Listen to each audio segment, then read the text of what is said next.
My phone off as well, and make sure I don't... Make sure mine's off as well. Look at tucking his top and everything. Put his socks up. I'm like, no, I'm joking. There we are. Likewise, it's a pleasure to introduce our lid. This is the legendary Chris Daniels, aka Nice to meet you, Aled. Nice to meet you as well. So as you're already aware, Chris has done some incredible challenges in aid of bowel cancer already in the last 10, 12 years. Something like that, yeah. Seems longer, but yeah. Wow. And so obviously he's been inspired to come down and find a bit more about what you're doing. Yeah. Chris, do you want to say a bit more about everything you've done for Bowel Cancer UK? Gosh. And what your motivation is behind it? Well, probably the two biggest ones. In 2017, I did a virtual cycle ride around the world, which is obviously why I'm so impressed. It makes ours look like a Mickey Mouse then. No, definitely not. It's a terrible thing to say, but even though I was on a turbo, I actually got lost. So it was 30 miles longer than it should be. It's a long story. So I think, I haven't done this for long, I think it was 18,090 miles over 232 days and 16 hours. I think it was that, yeah. Oh, wow. But we took it to 32 very public venues across South Wales, because the idea, exactly like yours, was to get anybody to come up and sort of talk to me or the team. Yeah. So I could be virtually climbing a mountain in New Zealand and someone comes up and has a chat to me. So yours is going uphill and downhill? Yeah. We were incredibly fortunate. We got sponsored by a company called Tax, who supply turbos to the Tour de France teams. Right. And they'll do a gradient up to 25%. And they also had software that would download the route. Oh, unbelievable. So I started from the Arc de Triomphe in virtual France. And I was incredibly also just so blessed with this type of stuff. Mark Beaumont, who is still the world record holder for the fastest ride actually around the world in under 80 days, he shared his route with me. He was my patron and he shared his route with me. So we downloaded that into the software. So I did the route as if I was riding it around the world. That's incredible. But we went and raised awareness at 32 amazing venues across South Wales. And it was fantastic. So that was the first big one. And then the one, bizarrely, that most people sort of don't know about that one, but the one people know me for is probably this PenyfanDan, because it was so recent. From the 5th of April 25 to the 4th of April this year, I walked Pennyfan for a year with the idea, obviously, of raising bowel cancer awareness, which is always the most important. Correct, yeah. Raising money for Bowel Cancer UK, because it's such an excellent charity. And I was trying to break the record held by the amazing legend Des Lally of 365 climbs over the year. Didn't know whether I'd do it, because I'd never climbed a mountain before that. And bizarrely, I went on to break that in September. And then I carried on for the full year, and I took the record up to 742. So they're the two main things. But the reason I do it, bowel cancer, well, as you know, is an appalling disease. It's the last taboo illness because people don't like to talk about it. Yeah. And I lost my wife Rita to bowel cancer in 2016, and she always said, like, with cancer, everyone deals with it in their own way. Mm-hmm.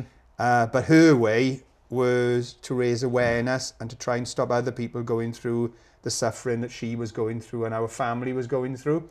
And after I lost her, I gave up my job. We'd been talking about the virtual world ride, and I dedicated a fair amount of my life to keeping her memory alive and what she was about. That's incredible. Which was raising awareness and raising money and trying to get other people, to do the test. Well, I got my hair standing up and my arms in. You got hair. I'm going to follow up. I'm going on a little bike ride. I am. No, mate, you're not. Don't undersell it. So that's overwhelming what you've done there. That is, wow. I think I'm impressed with the Pennyfan, but a bike ride. That's 230 every day on the bike, or I had to have 3 days off. One of them was Christmas Day, and the other. Oh, bless you! 3 days off. The other two were enforced, but otherwise I would have gone for the. Any tips for the old bum? Yeah, if we're allowed to advertise, there's something that Mark told me about. Paw cream, PAW. Oh, that's you can buy the Vaseline that goes on it. Is that the purple? Is that the same one? It sounds the same. PAW. Yeah, it's sort of like a yellowish colour. Yes, I know, yeah. And that, if you put that on your shorts, that is absolutely fantastic. Oh. I always stretched before and afterwards. And because you're on like a stationary bike, every sort of hour at the very least, if you don't get off it, raise yourself up. I know you're not, you got to raise yourself up. But it's just to give the bum a little bit of, sorry rest. folks, just to give it a little bit of rest, yeah? This is about bowel cancer, it's not about bum talk. Yeah, exactly. Yeah, well, it's bowel cancer, it's bum talk. But exactly. It's a different way of protecting your bum. Exactly. And in the hot, because you've been through like the recent heat with it. What was that, like 34 degrees? How did you ride through that? Couldn't tell you, I don't know, it just happened. Yeah. Well, Michael, thank God, Michael put an advertise out for a fan. We had a fan in there. And my God, it was hot. It was. I could never consume so much water. Last time I consumed that amount of liquid in the pub. Yeah. So drinking that amount of water was unbelievable. But yeah, you inspired myself. I've known Michael for a few years playing golf. Yeah. Beat him every time I played this lane. Oh, I can believe that, yeah. I had to get on there. And that's going online as well, that is. That's not a high bar, mind you, Vic. All right. We're here for the charity, we're just knocking you. Professional. Well, so seeing yourself, I think I passed you one day. I did a walk for the Julie Foundation for one of my friends at PenyfanDan, and you were walking up there, and my wife said, "That's PenyfanDan there." And I looked around, I was like, "Ah." And you were gone. He was like speeding on. I was like, "Whoa, that man's gone." That doesn't sound like me. It might be somebody else. And seeing you do that, I was like, "Oh, fair play." And that just got my mind thinking. I was like, as my wife says, it's the ADHD in my head, I think. It's just overdriving and thinking, what can we do? And we spoke about doing a golf day. Yeah. And I think it was pre-Christmas, wasn't it? We spoke about a golf day, organised that, and then I think I phoned you up. You're like, "Oh, what do you want now, Al?" I was like, "Well, bloody hell, Mike. Got an idea." He's like, "What?" I went, "Well, we did the Tour de France in the shop." He's like, "Go on." I was like, "Well, me and Will, 3,333 kilometres in 24 days. It looks like we're going to probably try and do that in 20 days. That's incredible, mate. And he went, "You sure?" And I was like, "Well, yeah." I said, I signed up for Cardiff Half as well. Yeah. And like Dr. told me, I've had spinal fusions, not to do any running. You can, but don't overexert yourself. And I thought, why not? And seeing yourself do that has inspired me to go, I think outside the box. But now I feel like you've done that around the world. I'm going to do around the universe, I think. Be here all my life doing it, but look, your mind goes to places, and seeing you do that there, and physically seeing, now speaking to yourself, and I didn't know about that bike ride, and now seeing that there, it's like, oh, look at it. It's unbelievable to think I'm in the presence of someone that's done all that. So before the bike ride, they've been raffling and auctioning all these amazing golf prizes. Wow. That I've never seen raffles with prizes like that. So they've already raised thousands of pounds before they've even started cycling. So it's thinking outside the box. He's thinking, what can you do? Michael does it. Michael gets the praise of what he does. I think he does an unbelievable job. Oh, he is incredible. To be fair, It's the only time on camera we're going to see that, right? We're saying his golf game's rubbish, but what he does, the job is decent. No, he is amazing, and I know. I'm fortunate enough to know all the team in Wales that work for Bowel Cancer, and they're all exactly just at Mike's level. They're all absolutely fantastic. They really I love it, and the support we've had from yourself and from Mike from the day dot to through it's unbelievable. I'm going to give a shout out to Josh as well. If you can't see Josh, he's behind the video. Give a little wave if you want to, Josh. We can't see you because he's behind it. He's documenting it for us, and he's helped us along the way as well, so he's into this fitness and he's helped us massively. So, Josh, you did 1.1 million kilograms in one day you lifted. Oh my Lord. And that's what we kind of come around about as well. Last year we had a game of golf, had a pint, and I guess you mind thinking, if these people can do it, what can we do? What can we do? Why can't we? And we're fortunate to be in a situation here now, me and Will, where we've grown our business exponentially to give our time back to such good causes. Yeah. And I wish more people thought like that. That's fantastic. Well, what else do you do? I'm sat there on a computer doing that there. I can be riding a bike and people come in taking the piss out of me, go, look at the state I'm in. You're 70 kilometres in for the day and thinking, this is tough work. It's just give me some water. And I think someone come in there. It's a great feeling of achievement though, isn't it? I bet you must be feeling proud already with what you've done. Yeah. I'm more proud about the money you raise. Yeah. And I've got to go and have a go with yourself there. I want to get the £15,000 to £20,000 Yeah, amazing. by the end of the year. And we've added up, so I'm doing the Cardiff half. Yeah. We spoke about it on the Cardiff half in October. Yeah. Can't wait for that one. And we're adding an addition to this one year. We're going to put a golf bag on my back and do the Cardiff half. So, yeah, that's going to be a fun one, that is. I'm That'll be looking forward to fantastic. that. That'll be something else, yeah. You get plenty of attention and that'll be just what you need, isn't it? Yeah. I love attention. The crowd will get you around. 100%. Yeah. It's a brilliant day. First of all, the thing that always bugs me about bowel cancer is that, you know, in most cancers, you're looking for a silver bullet. And there is, it's not the perfect silver bullet, but it's a pretty good one, and that's the bowel screening test. Right. And Rita and loads of other incredible, brave people shared their stories for Bowel Cancer UK to try and encourage countries in Britain to lower the screening age. And that was eventually done by another amazing chap I knew called Patrick, who sadly passed away from bowel cancer a few years back. And Patrick actually went to the Senedd, and it was his speech that actually sort of, you know, got them on board. Oh, fantastic. And as a result of that, it reduced screening from 60 to 50, because unfortunately now bowel cancer is on the rise in young people. In fact, I know a couple of, well, Mike knows them as well, a couple of amazing young ladies, one who got bowel cancer in her 30s, the other one in her 40s, and they survived it. But because it's getting more prevalent in the young, obviously the earlier screening is the better.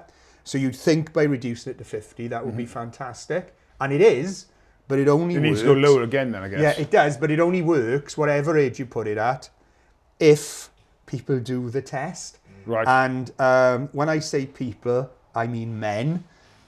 Because the amount of men who will say, oh, well, you know, if it is... Put it off. If it is what it is and what have you, you know, or I'll do it later. But I've seen, you know, somebody I love go through this disease, and it is, you know, you wouldn't want to deliberately put your loved one through that because you didn't do a simple poo test. And, you know, the number of men, I think, last time I checked, and I might be wrong on the numbers here, Mike, so please jump in. I think with men, it was sort of like, you know, about in a sort of say about maybe more than a third of them don't do the test. And that doesn't sound much, but that is a huge, so how huge do they, number. How do they book the test then? What have they got to do? It's the easiest thing in the world. Once you're over 50, Public Health Wales are amazing. They send you a test out to your house every 2 years. You have to do the test every 2 years because with bowel cancer, it often starts from polyps that will grow in most of our sort of bowels over our lifetime. And occasionally these polyps can turn cancerous, but it can take 10 years for that, you know, to totally happen. So you have to do this test every 2 years until when you're 75. Is that on the NHS? Oh, NHS. It's on website? the NHS. It comes out to your house. Right, you heard that? Yeah. For over 50, NHS website, get your test. Yeah, exactly. And when that test comes out to you, all you need to do is you need to go for a poo, catch it. Don't let the poo fall in the water because it'll taint it. Just catch it. Just put some tissue down. Tissue down, yeah. Grab it. I go old school in a bucket. Yeah, I grab it on a tissue. I do. Or some people use paper. I've used all sorts. And then you've got this tiny little plastic container. You unscrew it, and on the end of that is a really, really tiny little hole. Just scrape it across the poo, screw it back up, chuck it in the envelope, flush the poo. Probably do that first. And and then just post it off. No one knows you've done it. And like it's supposed to be within 2 weeks. I've done it a few times now, and I've had the results back in sort of 4 or 5 days.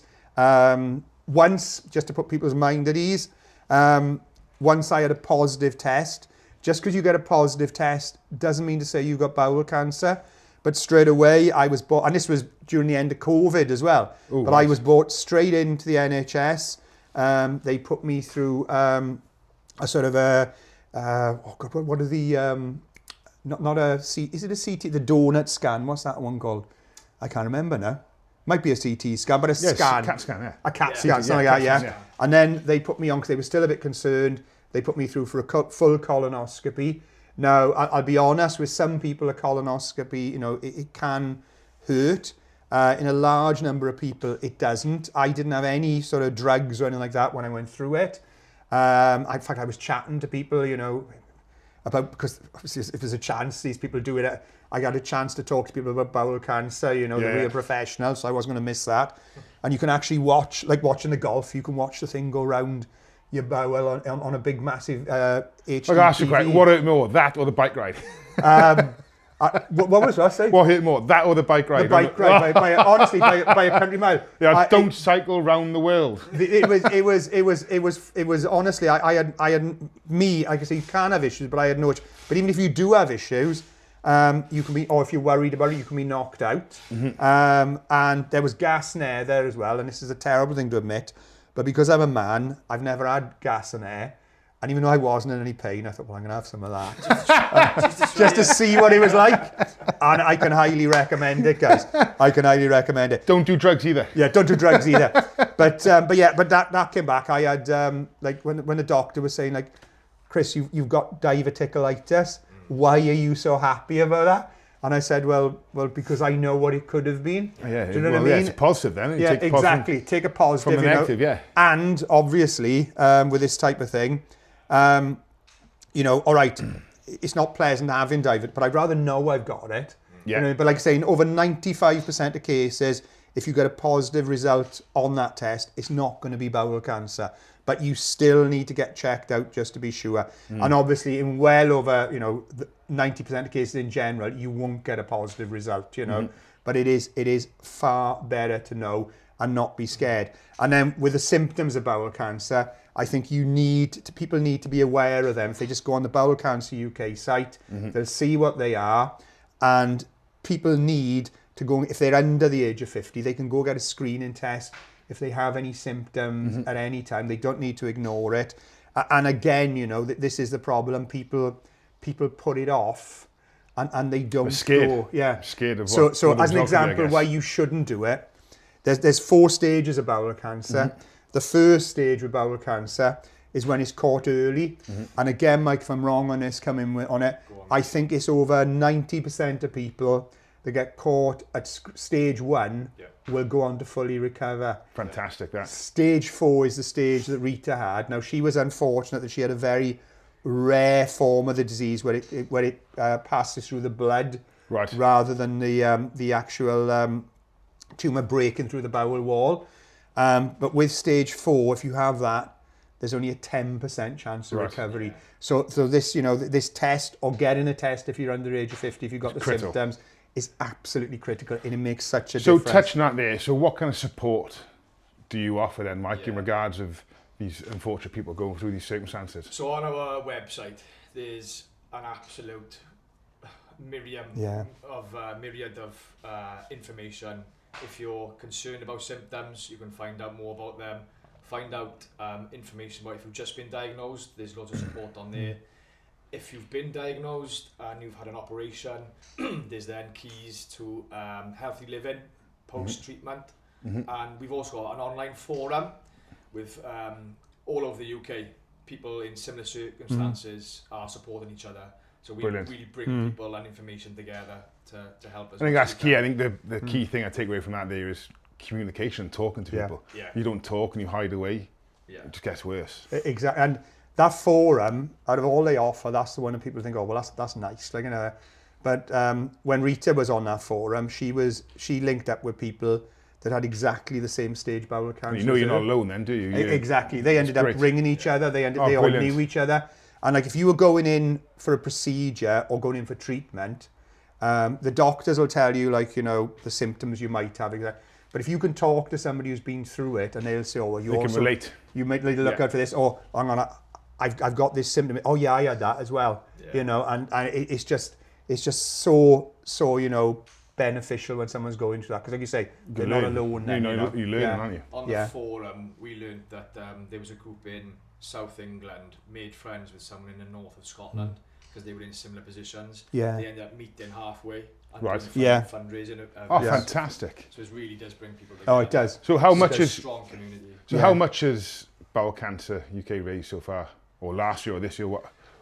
So our general fundraising sits around £6 million a year. Fantastic! So in terms of UK-wide charities, there are larger. There is larger income, and there's so much work that needs to be done in terms of increasing awareness in the public to recognise the symptoms, but also change the mindset of sort of healthcare professionals in terms of younger people, people under 50 years old being diagnosed with bowel cancer. We're still hearing of loads of people getting pushed back on quite significant symptoms purely because of their age, which is a huge, and it's a problem that's growing every year as well. So yeah, there's a lot to be done, and a lot more support needed. So it's all down, everything we do is down to the likes of you guys raising this money, raising this awareness, because every pound you go in the bucket is just as important as someone seeing our branding, seeing our messaging, and being feeling like it's okay to talk about. So it's not just a fundraising that you're achieving by this challenge. So fantastic.